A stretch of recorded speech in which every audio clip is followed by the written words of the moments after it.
ओम अरहं सुगुरु शरणं विघ्न हरणं मिटे मरणं सहज हो मन जगे चेतन करे दर्शन स्वयं के हम बने अरहं बने अरहं बने अरहं बने अरहं।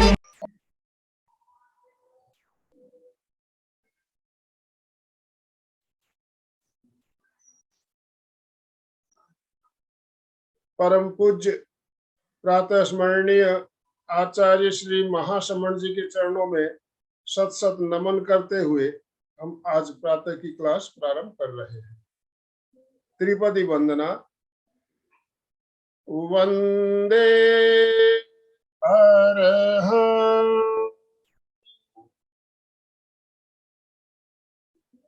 वंदे गुरुवरं वंदे सत्यं।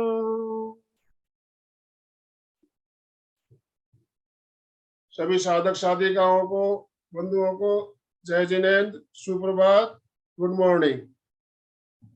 सभी को धनतेरस और दीपावली की हार्दिक बधाई, शुभकामना। आज हम विशेष कार्यक्रम लेकर आपके साथ जुड़ रहे हैं। धनतेरस के दिन आयुर्वेद दिवस के रूप में पूरे देश में मनाया जा रहा है, तो आज आयुर्वेद दिवस क्यों मनाया जाता है इसके बारे में भी हम जानेंगे। और हमारा आज का जो टॉपिक है, टॉपिक भी बहुत सुंदर topic, Ayurveda the way of healthy life. स्वस्थ जीवन शैली के लिए आयुर्वेद कितना जरूरी है, इस टॉपिक पे हमारे साथ यूएसए अमेरिका से सुनील जी बाफना हमारे साथ जुड़े हुए हैं, वो हमें मार्गदर्शन करने वाले हैं। तो मैं पहले अलका जी से निवेदन करना चाहूंगा। अलका जी, मैं मंच आपको समर्पित करता हूं, आप कार्यक्रम की शुभारंभ की घोषणा करें। जय Jinendra, good morning. Good morning, good morning. Dhanteras की शुभकामनाएं देते हुए मोस्ट वेलकम। आज का दिन बहुत ही सुंदर दिन है। इसके कारण आज त्रिवेणी संगम हो रहा है। आप बोलेंगे त्रिवेणी संगम कैसा? एक तो एमपी के फिटनेस कल्याणम केंद्र के द्वारा प्रोग्राम रखा है, और इस प्रोग्राम के यूएसए से हमारे सुनील भैया जुड़े हैं। और तीसरी बात ये है, धनतेरस और आयुर्वेद, आज तो हमारा त्रिवेणी संगम हो रहा है। तो इतना सुंदर विषय है, और इस विषय पे हम बात कर रहे हैं, तो ये बहुत ही इम्पोर्टेंट बात है। तो चलिए हम आपसे बात करते हैं। सुनील भैया को तो आप ऐसे जानते ही हैं। सुनील भैया यूएसए से है, परंतु मूल कलकत्ता से, इंडिया से है, और भारतीय संस्कृति और संस्कार से जुड़े हुए हैं। सबसे बड़ी बात यह है कि सुनील जी एक अच्छे पोस्ट पे यूएस में काम करते हुए भी सबसे पहली बात यह है कि वो आयुर्वेद में बहुत इंटरेस्टेड है, और उनका बेसिक नॉलेज बहुत क्लियर है। सबसे बड़ी बात यह है कि हमारा बेसिक क्लियर नहीं होता। आपको याद होगा, हर क्लास लेती हो तो मैं बोलती बेसिक क्लियर कीजिए। बेसिक जब तक हमारा अगर नींव पक्की नहीं होगी तो इमारत कैसे अच्छी बनेगी। तो इसलिए हमें क्या करना चाहिए? तो बेसिक क्लियर करना चाहिए। तो आज सुनील जी हमें बेसिक क्लियर करवाएंगे। सुनील जी बहुत एक ऑलराउंडर पर्सनालिटी है, ऐसे कि वो ज्योतिष शास्त्र भी जानते हैं, उन्होंने काउंसलिंग का सर्टिफाइड कोर्स भी किया हुआ है। यूएस में ह्यूस्टन में समूह जी के क्लासेस भी लेते हैं, कोलंबिया में भी इन्होंने क्लासेस लिए हैं। इस तरह क्लासेस, और उनका सबसे मुझे अच्छी बात कौन सी लगी, तो he is a down to earth. कुछ नॉलेज होता है तो लोग एकदम उड़ने लगते हैं हवा में, परंतु सुनील जी को कुछ भी कहे तो बोलते नहीं, मैं तो सीख रहा हूँ। ये बात जो कहता है वो बहुत अच्छा शिक्षक होता है, ऐसा मैं जानती हूँ और मानती हूँ। सभी हाथ ऊपर करें और स्वागत करें। Most welcome. यस, ओम यस, अरहम, मोस्ट वेलकम ओम सुनील अरहम। भैया। ओम अरहम, सुस्वागतम, सुस्वागतम। दिवाली की इस अवसर पर हम आपका स्वागत कर रहे हैं। बहुत बहुत धन्यवाद आनंद मल, थैंक यू यस। अपॉर्चुनिटी देने के लिए मेरे को, और इस शुभ अवसर पे इस दिन धन्वंतरी का। और सुनील जी, एक ही बात कहूंगी, बीच में अगर मंगल पाठ शुरू हो गया तो उस टाइम मैं आपको रोक के केवल मंगल पाठ सुना दूंगी, तो सबको भी एक अच्छा लाभ मिलेगा। चलिए, आप हाँ। अपना स्टार्ट कर सकते हैं। हाँ, तो अपने आज धन्वंतरी का दिन है। सबको बहुत बहुत दिवाली की शुभकामनाएं। और अपने शुरुआत करते हैं धन्वंतरी को याद करके। बहुत जगह लोग भूल गए हैं धन्वंतरी क्यों, ये धनतेरस क्यों होता है। बहुत कारण से होता है। एक कारण है का आज समुद्र मंथन से निकलना। ये भी आज एक दिन है। आयुर्वेद का जन्म माना जाता है इसे आज, इसीलिए आयुर्वेदा डे दुनिया भर में सब जगह आयुर्वेदा डे बोल के इसको। यहाँ पे भी बहुत सारे इवेंट्स हो रहे हैं आयुर्वेदा के। यूएस में भी कल भी पूरे दिन एक इवेंट है। तो बहुत अच्छा है आयुर्वेद का धीरे धीरे जो स्प्रेड होना है। ये Ayurveda is a thing of future, not just of past. Knowledge past का है, लेकिन ये एप्लीकेशन प्रेजेंट और फ्यूचर का है। तो सबसे पहले अपने धन्वंतरी को याद करते हैं 3 बार। ओम जय श्री धन्वंतरीय नमः। ओम जय श्री धन्वंतरीय नमः। ओम जय श्री धन्वंतरीय नमः।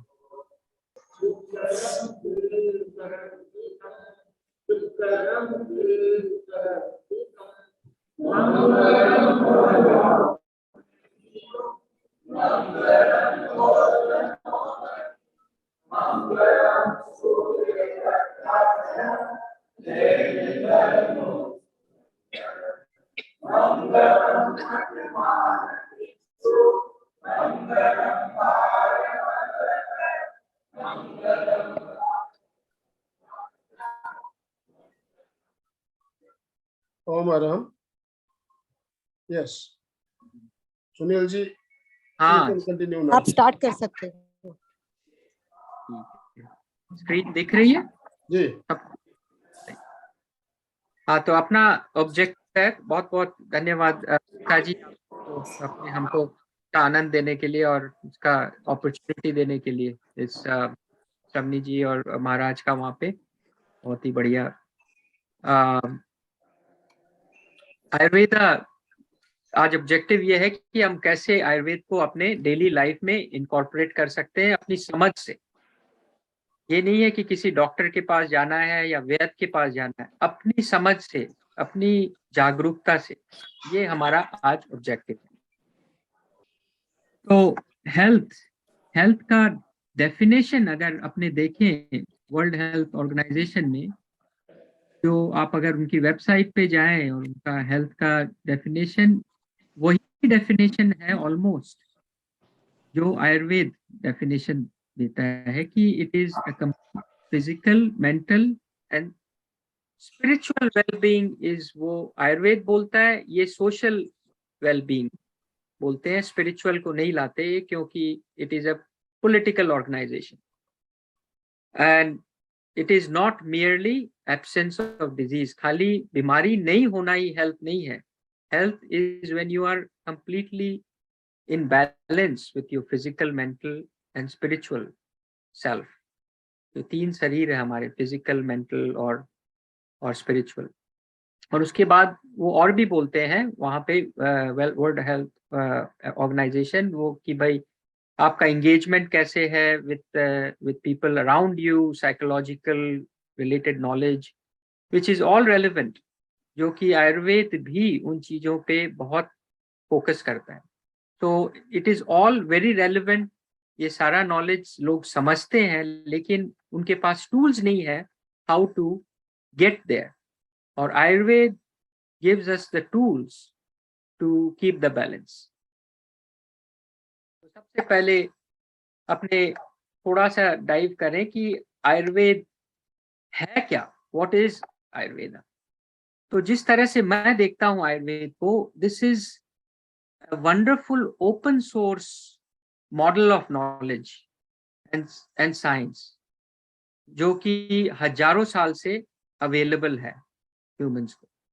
अब ओपन सोर्स का मतलब क्या है कि कोई भी इसे ओन नहीं करता, किसी ने भी इसे नहीं बनाया कि मैं ऊंचा बनूं, मेरा नाम हो। जो लोग काम करके गए हैं, उन्होंने कईयों ने तो अपना नाम भी नहीं लिखा है और सारा नॉलेज दे दिया है।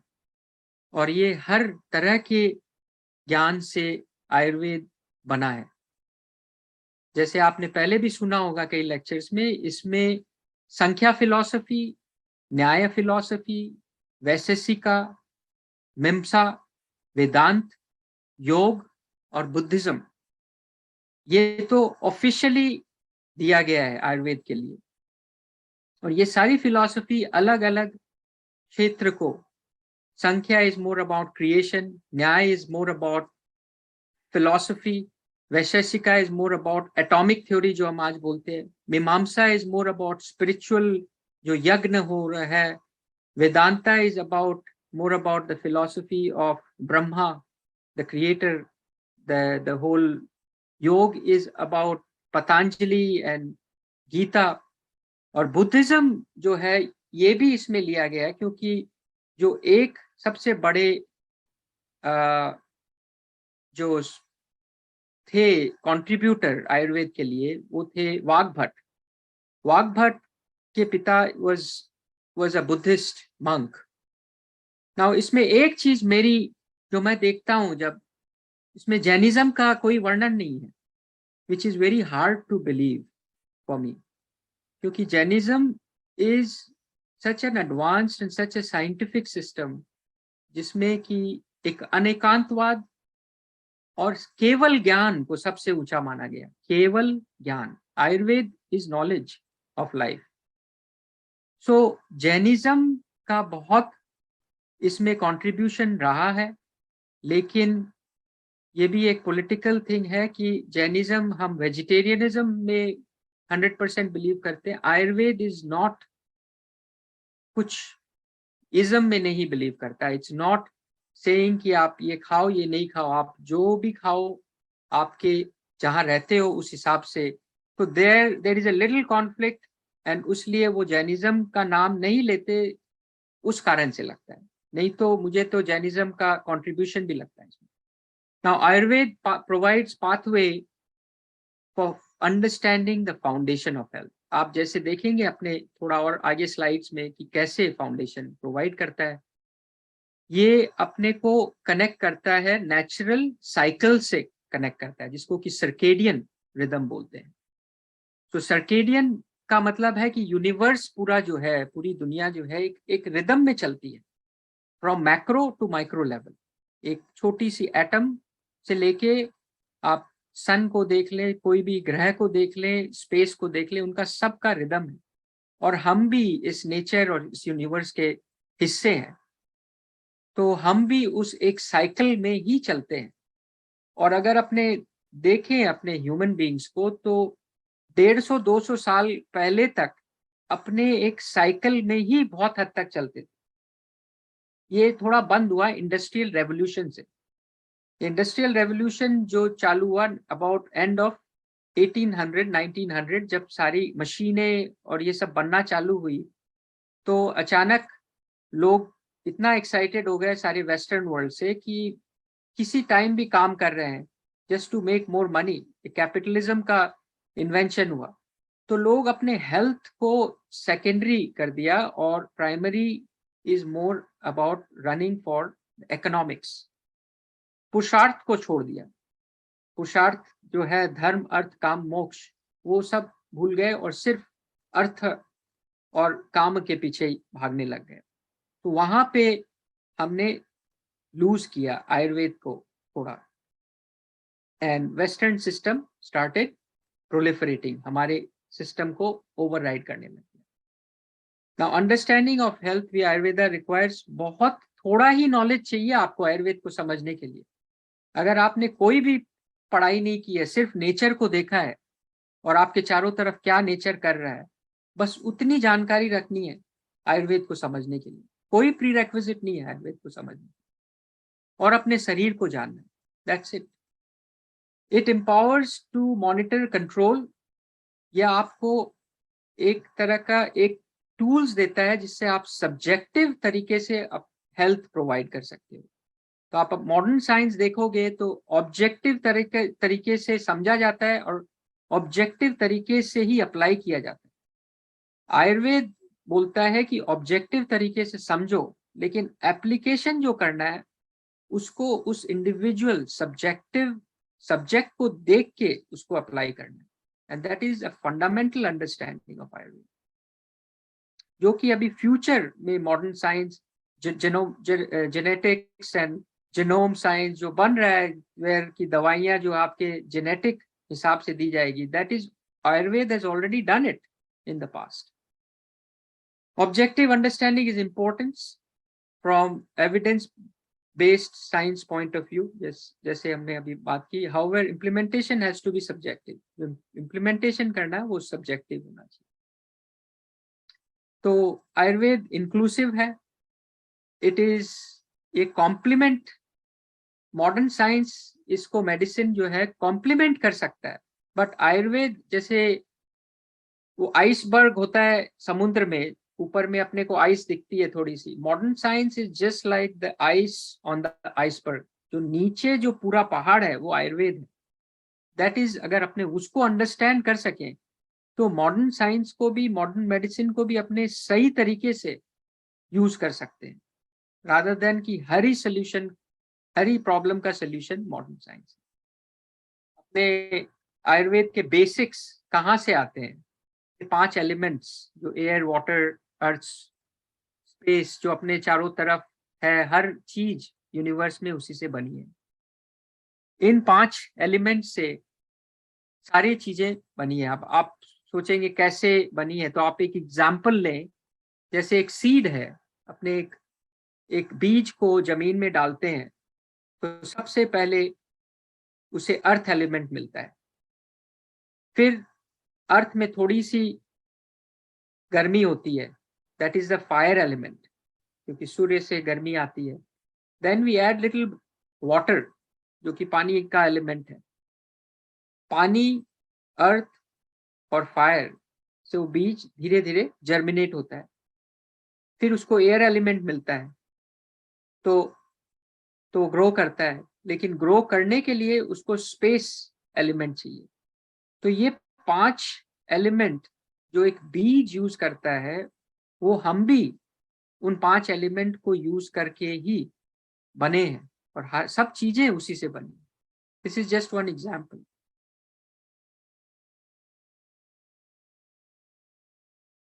तो फाउंडेशन क्या है, अपने कैसे चीजों को देख सकते हैं, इन एलिमेंट्स को अपने डे टू डे लाइफ में कैसे देख सकते हैं। जैसे स्पेस एलिमेंट है, वो आप अपने बोन्स की, जो बोन्स है हॉलो होती है अंदर से, उसके अंदर जो स्पेस होती है, दैट इज अ स्पेस। अपनी इंटेस्टाइन आंतें होती है, उसमें स्पेस होता है, that is the space element. अपने ईयर कैनाल्स हैं, वो those are the space element in our body. तो उनका प्रकोप है उस एरिया में स्पेस का। फिर एयर एलिमेंट आप पूछेंगे वो कहाँ है, तो कोई भी तरह का सर्कुलेशन हमारे बॉडी में होता है वो एयर एलिमेंट ड्राइव करता है। जैसे हमारे प्राण शक्ति है, मूव हो रही है, वो दैट इज एयर एलिमेंट। हमारे लिम्फ, ब्लड, प्लाज्मा, कोई भी तरह के ये जो बॉडी में सर्कुलेट कर रहे हैं, ये सिर्फ एयर एलिमेंट के कारण ही मूवमेंट हो रहा है। फायर एलिमेंट जो है, हमारे कोई भी तरह की सोच, कोई sharp thinking, that is fire. Digestion, कोई भी तरह की चेंज बॉडी में होती है, that is because of fire, क्योंकि fire is what changes the state. Metabolism, खाना डाइजेस्ट होके एसिमिलेट होना, that is fire element. Water element जो है, वो अपने अंदर की ओर जो स्निग्धता होती है, जैसे हमारे इंटेस्टाइन में, हमारे स्टमक में जो लाइनिंग, म्यूकस लाइनिंग होती है, हमारा ब्लड प्लाज्मा जो बना हुआ है, दैट वहाँ वाटर एलिमेंट होता है। अर्थ जो है वो आपको दिखेगा आपके मसल्स में, कि बोन्स में, नर्व्स में, कोई भी स्ट्रक्चर जो है बॉडी का वो अर्थ से बनता है। तो हमारे आयुर्वेद के अल्फाबेट्स क्या है, जो बेसिक चीजें हैं जो कि आयुर्वेद को एक्सप्लेन कर सकती है, जिनको आप अगर जाने तो आप अपने आप को आयुर्वेद से जोड़ सकते हैं किसी पल में। तो वात पित्त कफ, ये जो है हमारे ज्ञानियों ने क्या किया कि ये 5 एलिमेंट को 3 चीजों में, 5 को ध्यान रखना थोड़ा डिफिकल्ट होता है, इसलिए 3 में शॉर्ट कर दिया उसको। तो वात पित्त कफ जो है, वात बना है ईथर और एयर, मतलब स्पेस और एयर को मिलके वात बन जाता है। अर्थ एलिमेंट जो है वो बना है, कफ जो है वो बना है अर्थ और वाटर से। पित्त जो है वो है फायर और वाटर से। तो इनकी जो प्रॉपर्टी है वात पित्त कफ की, ये प्रॉपर्टी इन एलिमेंट से ही आती है। जैसे आप वात को देखेंगे तो लाइट होता है, ड्राई होता है, दोज आर मूवमेंट है, ये सारी क्वालिटीज 5 एलिमेंट से आ रही है। और जिन्होंने हमारे हजारों साल पहले जो ज्ञानी हैं, इन्होंने इतना सिंप्लीफाई कर दिया है कि इन्होंने बोला सिर्फ 20 क्वालिटी है, उनको आपको ऑब्जर्व करना है। 10 है और उनके 10 ऑपोजिट है। तो 10 है heavy, hard, sharp, liquid, oily, rough, hot, clear, subtle, mobile. तो ये 10 है, उनके ऑपोजिट, जैसे हैवी का ऑपोजिट लाइट हो गया, हार्ड का ऑपोजिट सॉफ्ट हो गया, शार्प का ऑपोजिट ब्लंट हो गया, लिक्विड का ऑपोजिट सॉलिड हो गया। ऐसे 20 क्वालिटी है जो कि आप फिजिकल लेवल पे, सूक्ष्म लेवल पे और सटल और ग्रोस दोनों पे देख सकते हैं। तो कंसिस्टेंट है कि माइंड, बॉडी और स्पिरिट तीनों में ये 20 क्वालिटीज आपको नजर आ जाएगी, और उस क्वालिटीज से आपको पता चल जाएगा कि क्या चल रहा है, या वात का प्रकोप है, या पित्त का प्रकोप है, या कफ का प्रकोप है। और हमारी जो प्रकृति, जिसको कि जेनेटिक कोड बोला जाता है मॉडर्न लैंग्वेज में, वो प्रकृति बोलते थे हम। प्रकृति वात पित्त कफ से डिफाइन होती है, जो कि जन्म पे सेट होती है। जब हमारा जन्म होता है तो हमारी प्रकृति सेट हो जाती है। वो प्रकृति जो है फिजिकल लेवल पे कभी चेंज नहीं होती। That is our genetic code that defines our mental stable state, physical stable state and spiritual stable state, जिसको कि हम सत्वा भी बोलते हैं। सत्वा और प्रकृति करीब बहुत क्लोज है। अब होता क्या है, जैसे जैसे हम बड़े होते हैं तो we are expose to the world outside, तो उससे सीजन्स के थ्रू, हमारे इमोशनल इंटरेक्शन के थ्रू, हमारे रिलेशनशिप के थ्रू, हमारे काम के थ्रू, तो ये प्रकृति जो है, प्रकृति के स्टेट से अपने थोड़ा हट जाते हैं, जिससे कि विकृति कहा जाता है। और ये जो गैप है, प्रकृति जहां हमारा जन्म हुआ था और विकृति जहां हम आज हैं, वो gap is the reason for loss of health, और उस गैप को ही हमको नैरो करना है। That is the understanding. और उसमें वात पित्त कफ दोष को देखा जाता है, 20 क्वालिटी को देखा जाता है, और हमारे आमा और अग्नि 2 चीज और है। अग्नि चाहिए हमको हर चीज को डाइजेस्ट करने के लिए, और जो चीज डाइजेस्ट नहीं होती वो आमा का रूप ले लेती है। आमा जो है वो एक बीमारी का कारण हो जाता है। तो दोष प्रकोप और आमा और अग्नि का कम होना। तो अपने आयुर्वेद को कैसे अप्लाई कर सकते हैं, कैसे पता चले? किसी को देखते हैं अपने इंटरेक्शन में, किसी से बात कर रहे हैं, अगर अपने को पता चल जाए कि इनकी प्रकृति क्या है, तो हम भी उसी तरह उनसे एडजस्ट हो सकते हैं, हमारे रिलेशनशिप भी बेटर हो सकते हैं। तो जैसे वाता वाले प्रकृति के लोग जो हैं, आपको उनका स्ट्रक्चर, या तो वो बहुत लंबे होंगे या पतले होंगे, उनका स्ट्रक्चर जो है स्लिम होगा। जैसे आप देख रहे हैं, वाता, पित्ता, कफा, कफा थोड़े भारी होंगे शरीर में, पित्त जो है मीडियम टाइप के होंगे। और ये जो प्रकृति है आपको मैक्रो माइक्रो लेवल पे चलती है। तो आप उनकी फिजिकल बॉडी को देखोगे या उनकी आंखों को देखोगे या उनके हाथ को देखोगे, सारा कंसिस्टेंट होगा मोस्टली। कि आपको कोई भी आप उनके बॉडी पार्ट को देखोगे तो भी आपको उनकी प्रकृति पता चल जाएगी। तो मैंने सोचा आप थोड़ा एंटरटेनमेंट से जोड़ते हैं कि हमारे जो बॉलीवुड आर्टिस्ट हैं उनको अपने देखते हैं तो क्या नजर आता है। जैसे ये बॉलीवुड आर्टिस्ट को आप देखेंगे तो ये ऑलमोस्ट पित्त का रूप है, more goal oriented, focused, witty, organized. इनका फिजिकल स्ट्रक्चर जो है मीडियम फ्रेम होगा, स्किन थोड़ी सी रेडिश होगी, ये पित्ता टाइप है। टंग, नोज, आईज मीडियम होंगे। और जब ये इम्बैलेंस्ड हो जाती है इनकी प्रकृति, इनकी जो मेन प्रकृति पित्त है, तो आप देखेंगे टर्न्स इनटू एंगर, जेलसी, ये क्रिटिकल हो जाते हैं, इरिटेट हो जाते हैं इजीली, इनको अल्सर हो जाएगा इजीली अगर इम्बैलेंस होगा, हार्ट बर्न हो जाएगा, हाइपरटेंशन भी हो जाता है अगर ये ज्यादा दिन वो चलती है अगर आउट ऑफ बैलेंस पित्त। तो they are more tend to have diarrhoea, कि स्किन में एक्नी हो सकती है, इनको प्यास ज्यादा लगती है। और क्यों होती है? बिकॉज या तो सन में ज्यादा देर रहे, या स्पाइसी खाना खा रहे हैं बहुत, अल्कोहल या कोई तरह का नशा जिससे कि पित्त बढ़ जाता है, कॉफी, कैफीन इंटेक, ज्यादा काम करने से भी, ओवरवर्क करने से, ज्यादा स्ट्रेस होने से। तो उसको बैलेंस कैसे कर सकते हैं? अपने बैलेंस करने का तरीका है मेडिटेशन, ब्रेथ पे फोकस करना इन लोगों के लिए, खाना खाना जो कि कूलिंग खाना हो, जैसे कि आपके पुदीना हो, धनिया हो, ये इस तरह की चीजें ज्यादा एक्यूमुलेट करें अपने खाने के लिए। और स्टिमुलेंट्स को अवॉइड करें, कॉफी वगैरह। योगा जो है इनके लिए रेस्टोरेटिव, नॉन कंपेटिटिव योगा, जो कि अपने ब्रेथ के साथ कनेक्ट करके, and twists, plank pose, cobra pose.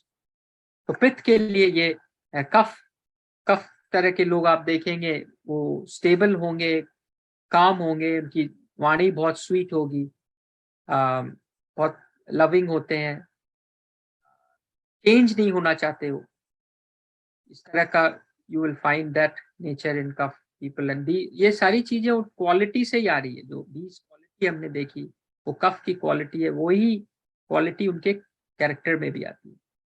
उनका फ्रेम बड़ा होता है, they are thick, oily, soft skin होती है। टंग आकर अगर इनकी देखेंगे, टंग बड़ी होगी ऑलमोस्ट, अगर टंग खोलेंगे तो वो ऑलमोस्ट लाइक फिट नहीं होती है मुंह में, इतनी बड़ी होती है। नोज, ईयर्स, आईज सब थोड़े से प्रोपोर्शन में बड़े होंगे। एंड जब इम्बैलेंस्ड होते हैं तो बहुत मोह इनको बहुत ज्यादा होता है। दे डोंट वांट, दे बहुत, जिसको बोलते हैं ना चिपकू, मतलब चिपक जाते हैं। And they don't want to let you go, they don't want to change, sluggish, बहुत पोजेसिव होते हैं, मोटिवेशन कम होता है, इनका वजन बढ़ जाता है तो कम इजीली नहीं होता है, कंजेशन की प्रॉब्लम होगी, ठंड कोल्ड की प्रॉब्लम होगी, इडिमा जैसे पानी, पाँव में पानी आ जाना, ये टेंडेंसी होगी। तो होता क्यों है? कारण ये है कि ओवर ईटिंग, खाना ज्यादा खाना गलत खाने से मिक्स करना, ओवर स्लीपिंग, सुबह सो जाना, दिन के टाइम सोना, और दूध जैसे प्रोडक्ट को ज्यादा यूज करना, डेयरी को, ठंडी चीजों को ज्यादा लेना, इमोशनल ईटिंग, भूख नहीं लगी है फिर भी खा रहे हैं, और एक्सरसाइज नहीं है इनकी लाइफस्टाइल में। तो बैलेंस करने के लिए सबसे पहले जरूरी है इनको एक्सरसाइज करना। इन लोगों को मूवमेंट इनके लिए बहुत जरूरी है। एंड खाना जो खाते हैं वो वार्म खाना चाहिए, और थोड़ा कड़वा, तीखा और एस्ट्रिंजेंट खाना इनके लिए अच्छा होता है। और योग, इनको डायनामिक स्टाइल योगा करना चाहिए, क्योंकि थोड़ा कंपेटिटिव, थोड़ा तेज हो, not slow, fast yoga, brahmana style. And for them also twists, plank, cobra moving poses are good, but more repetition, थोड़ा ज्यादा एग्रेसिव योगा कर सकते हैं। वाता वाले जो लोग हैं वो आपको लगेंगे लीन होगा उनका बॉडी स्टाइल, थोड़े मूवमेंट होते रहेगा, उनकी आंखें हिलती रहेगी, उनकी बॉडी स्टेबल नहीं बैठ पाएंगे, वो कुछ ना कुछ पाँव हिलेगा या हाथ हिलेगा, फिजिटी जिसको बोलते हैं, अनफोकस्ड, फोकस नहीं होगा उनका, थोड़ा मूवमेंट हमेशा रहेगा। But they are creative people because they are always moving, they are always thinking, तो ये क्रिएटिव भी होते हैं माइंडसेट से। इनका फ्रेम लाइट होता है, स्किन में ड्राइनेस होगी हमेशा इनकी टंग, नोज, आईज, ईयर्स रिलेटिवली छोटे, स्मॉलर होंगे। और जब इम्बैलेंस्ड होता है इनका वाता, तो ये इनकी बहुत एंजाइटी में आ जाते हैं, नींद नहीं आती है इनको, इंसोम्निया हो जाता है, इरेटिक हो जाते हैं, कभी ये किया कभी वो किया, एक चीज नहीं करेंगे। ये बॉडी ठंडी हो जाती है, ठंडी भी जल्दी होती है, गर्म भी जल्दी होती है, but they have tendency to be cold. Weight loss हो जाता है, तो कॉन्स्टिपेशन होगा, वीकनेस फील होगा, बैक जॉइंट एक्स होंगे। तो क्या कारण से होता है? वाता प्रकोप होता है कई बार एक्सेसिव ट्रैवल के कारण, स्ट्रेस के कारण, ज्यादा एक्सरसाइज कर लो आप, और एक्सेसिव रनिंग एक्टिविटी अगर ये कर लेते हैं तो उससे वाता प्रकोप हो जाता है। तो बैलेंस करने के लिए आपको रूटीन में आना होगा, सारी चीज रूटीन से करो आप। इनके लिए रूटीन बहुत जरूरी है, इनके लिए की वर्ड है रूटीन, बैलेंस करने के लिए। टाइम से सोना और थोड़ा वार्म वेदर में रहना, और थोड़ा हैवी खाना इनके लिए अच्छा है। इनके लिए सैलड वगैरह अच्छा नहीं है, बीन्स या सैलड या ड्राई खाना जैसे मूढ़ी हुआ, पॉपकॉर्न हुआ, इनके लिए इट्स नॉट गुड, ये इनके लिए बीमारी का घर है। ऑयल मसाज इनके लिए बहुत अच्छा है, जिसे अभ्यंगा बोलते हैं।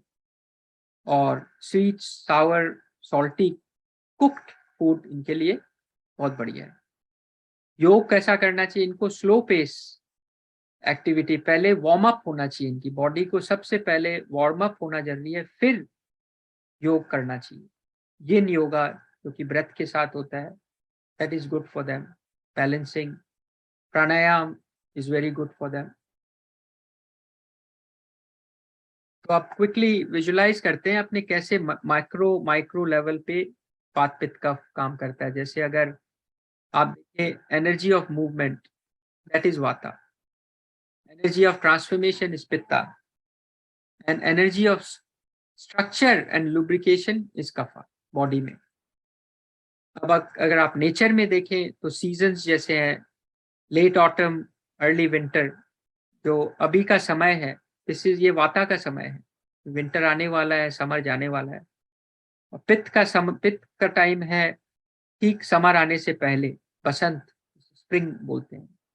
और कफा जो है वो है स्प्रिंग का समय, जो late winter, early spring, that is kapha का समय। तो इन समय में ये दोष प्रकोप होने का चांसेस रहते हैं। और बैलेंस करने के लिए आपको वही एक्टिविटी और वही खाना खाना है जो ऑपोजिट हो। तो बैलेंस माइंड का क्या है? बैलेंस माइंड अगर वाता है तो एनर्जेटिक होंगे, अडेप्टेबल होंगे, हीलिंग एनर्जी होती है उनकी, बहुत कम्युनिकेटिव होते हैं, बहुत पॉजिटिव होते हैं। और पित्त वाले जो होते हैं वो बैलेंस होने से बहुत intelligent, they are more leadership quality होती है, perceptive, warm and friendly, courageous होते हैं।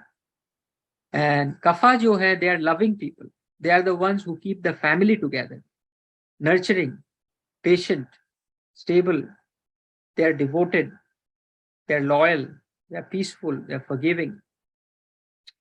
वाता की बॉडी जो है वो तो हमने देखा, वात पित्त कफ की बॉडी हमने देख ली।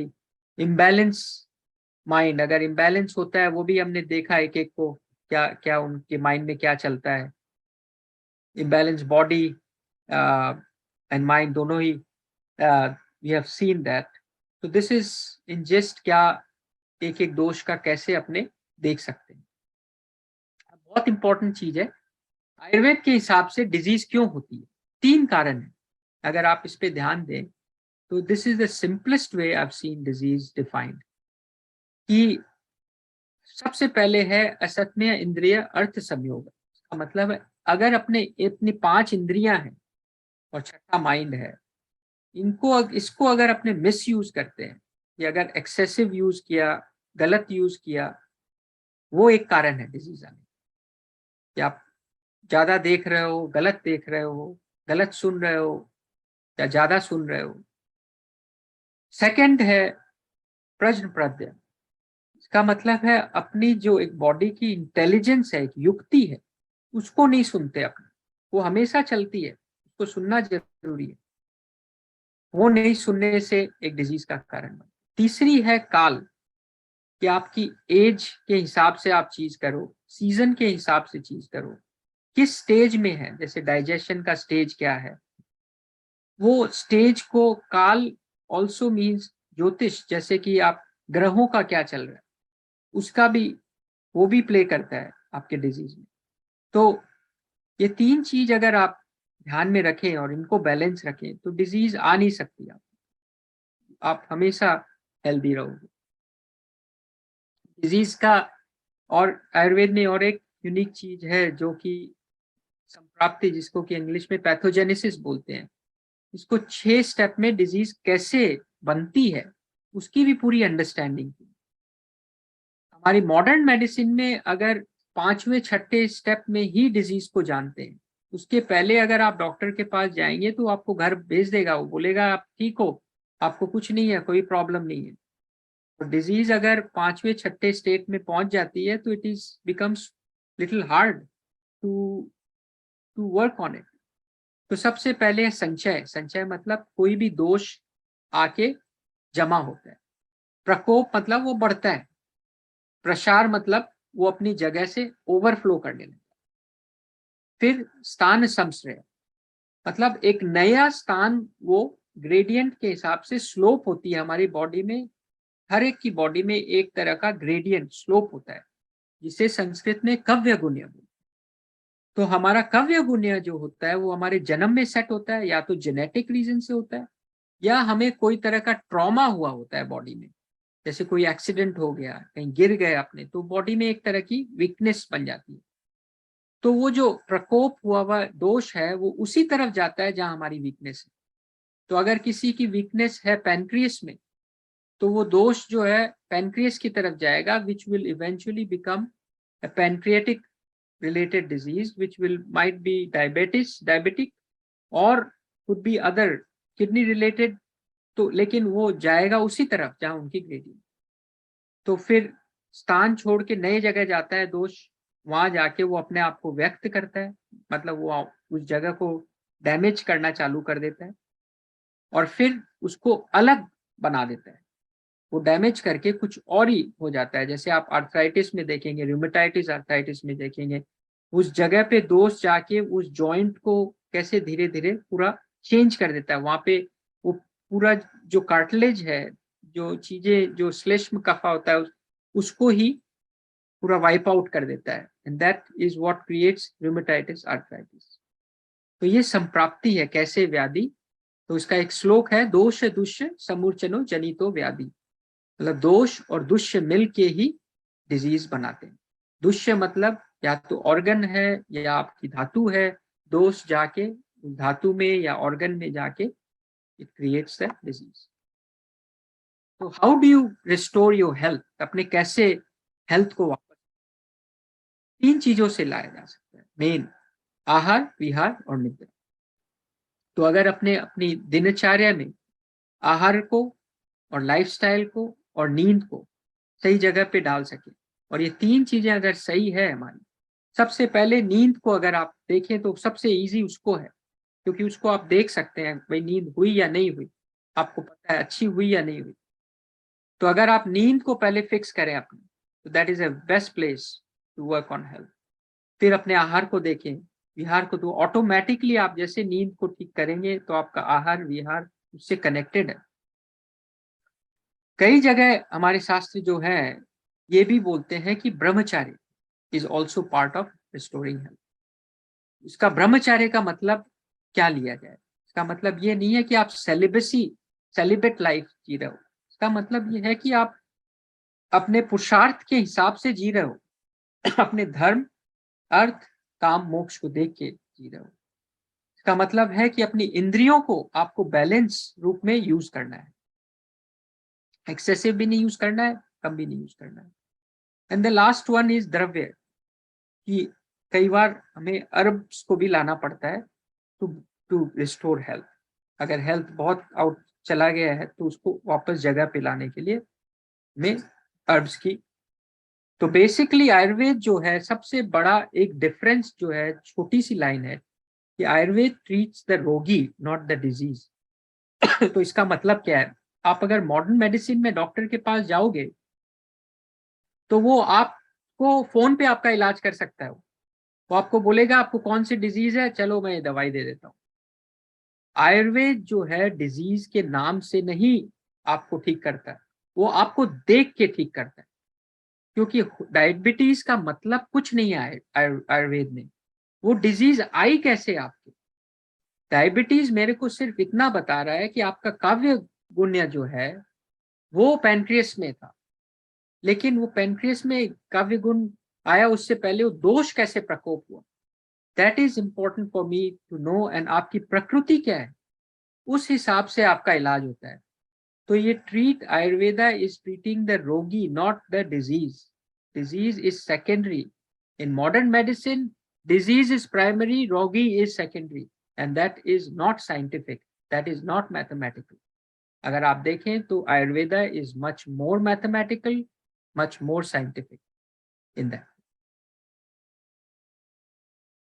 तो ट्रीटमेंट के स्टेप्स होते हैं, पहले निदान, क्या कॉज है, किस लिए हुआ है, पूर्व रूप, क्या रूप था, पहले रूप दिखाता है डिजीज अपना, फिर मेन रूप दिखाता है, फिर उसके बाद थेरेप्यूटिक गाइडलाइंस दी जाती है कि वो अगर आपका पूर्व रूप क्या था, रूप क्या था, फिर के उपशय होता है, और संप्राप्ति हमने बात की। अब जैसे एक एग्जाम्पल अगर लें हम डायबिटीज का ही, तो अगर डायबिटीज को देखें आप, उसका कारण क्या है, मेन है खाना पीना। आप खाना जो है आपका is not as per your body, तो वो खाना जो है नहीं पचता है, दैट क्रिएट्स आमा है वो जाके धीरे दोष के साथ मिलके इट गोज, एंड काव्य गुण के कारण it creates a weakness in your pancreas. तो उसका पूर्व रूप क्या होता है, it affects your urinary system, मूत्रवाह श्रोता। तो उसके कारण आपको फ्रीक्वेंट यूरिनेशन होता है। तो आपने अगर फ्रीक्वेंट यूरिनेशन अचानक होने लगा है तो दैट इज अ पूर्व रूप फॉर डायबिटिक कंडीशन। तो आप अगर वहां पकड़ लेते हो तो आपको उसको ठीक करना बहुत आसान है। अब नेक्स्ट स्टेज जो होता है उसका रूप जो होता है, रूप आप देखेंगे कि डायबिटिक का अगर ड्राइनेस ऑफ द स्किन, कोई चोट लगेगी तो इजीली हील नहीं हो गया, एट दैट टाइम वो ऑलरेडी डायबिटिक का रूप ले लिया, उसने डिजीज का रूप ले लिया। तो उसको ठीक करने के लिए you have to follow the guidelines at that time, ये आपकी प्रकृति क्या है उस हिसाब से उसका इलाज होता है। ट्रीटमेंट भी आयुर्वेदा में 3 एंगल से होता है, 3 डिमेंशन से। सत्व वजय, जो कि साइकोथेरेपी बोल सकते हैं, Divya अपसराय which is divine level पे, और युक्ति अक्षराय जो कि रैशनल लेवल पे। अगर आपने मॉडर्न सिस्टम में देखें तो उसमें subset of yukti akshraya is what is use for treatment. यहाँ पे सत्व विजय का मतलब क्या है, अपने बॉडी में सत्वा को लाना। सत्वा को लाना कैसे, माइंड को सत्व स्टेट में लाना है, माइंड को एक नॉर्मल स्टेट में लाना है, गेट ट्रीटमेंट। तो सेवा भाव, दान, ग्रेटिट्यूड, योगिक प्रैक्टिस, ध्यान, प्राणायाम, ये सारी चीजें आपके सत्व को जगाता है आपके माइंड लेवल पे। Divine which is spiritual, which is also very very important for bringing health.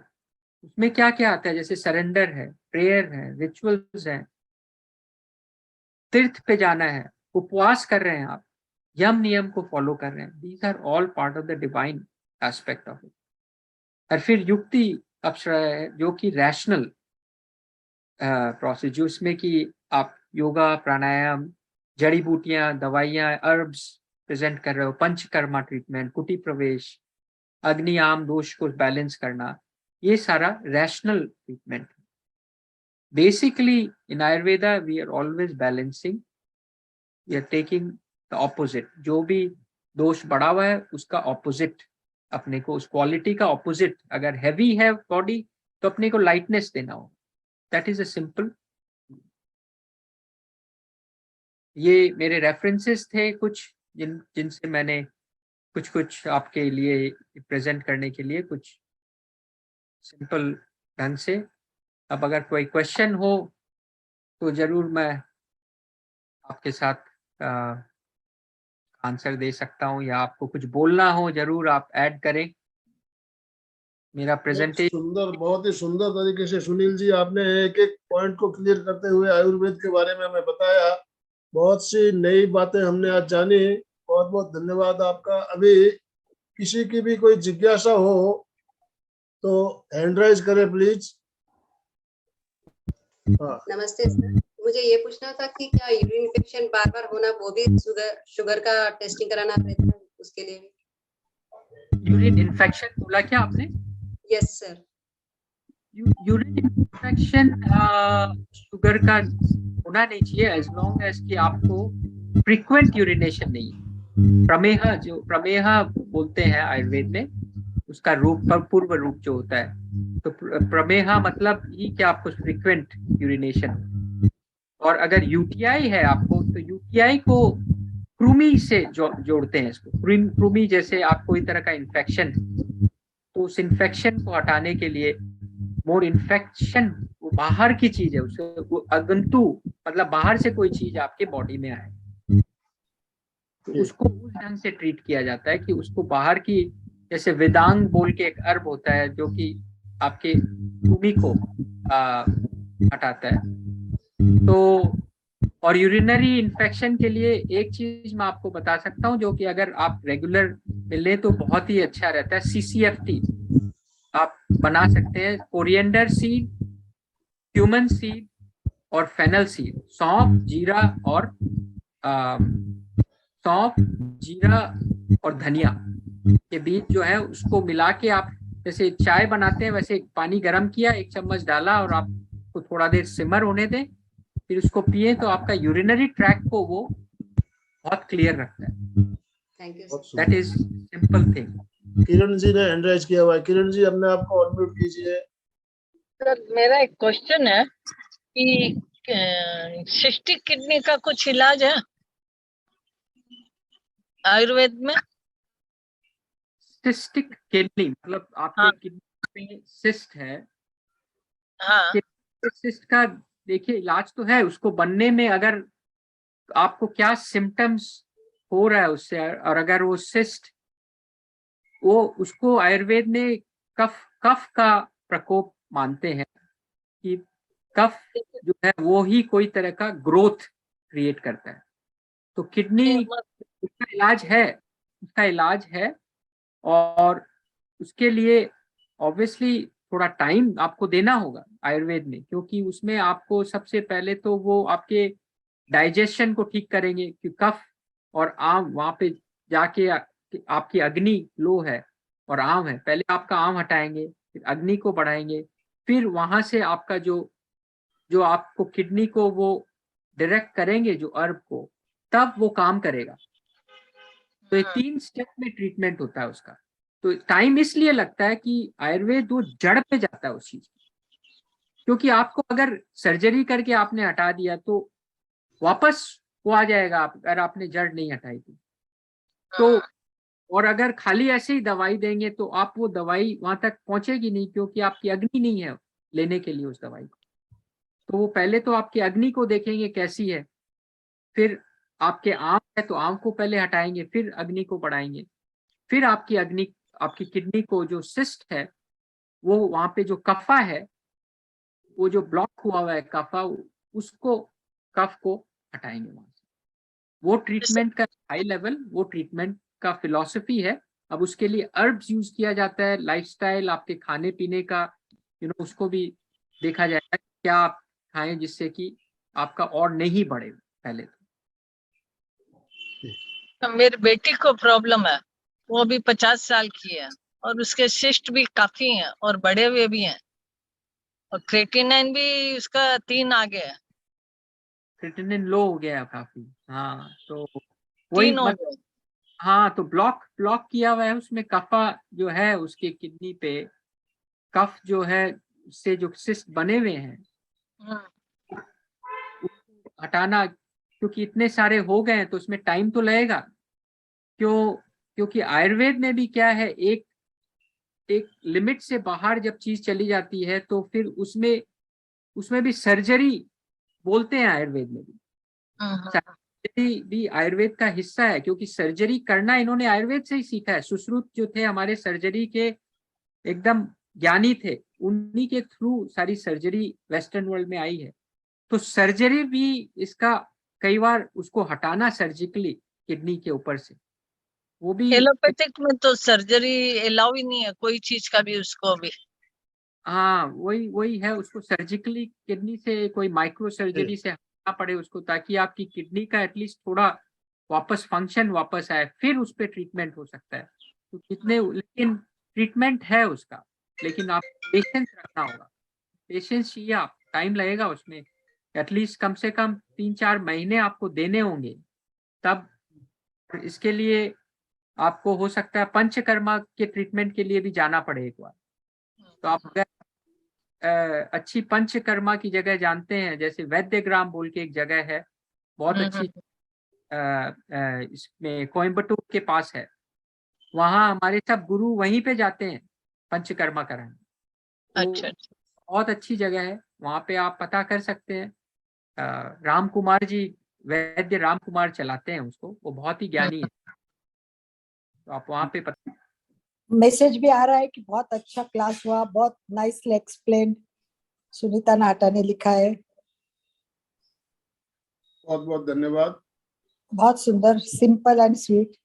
और आयुर्वेद की सीधी सीधी अगर व्याख्या हम जाने तो उसका उद्देश्य क्या है, तो इंग्लिश में देखा तो आप ये भी देख सकते हो कि प्रयोजन क्या है। आयुर्वेद के 2 उद्देश्य हैं। एक स्वस्थ व्यक्ति को स्वास्थ्य की रक्षा करना, ये बहुत कम उपचार पद्धति में होता है कि व्यक्ति को स्वस्थ ही रहना चाहिए, और दूसरा जो रोगी होता है उसको विकारों से दूर करना। तो सबसे बड़ी ये है कि अपने को जो प्रॉब्लम्स आते हैं उस प्रॉब्लम्स को सॉल्व करने के लिए बहुत सारी थेरेपी है, परंतु क्यों आयुर्वेद ही इम्पोर्टेंट है, ये सबसे बड़ी बात है कि इसका महत्व क्या है, क्यों है।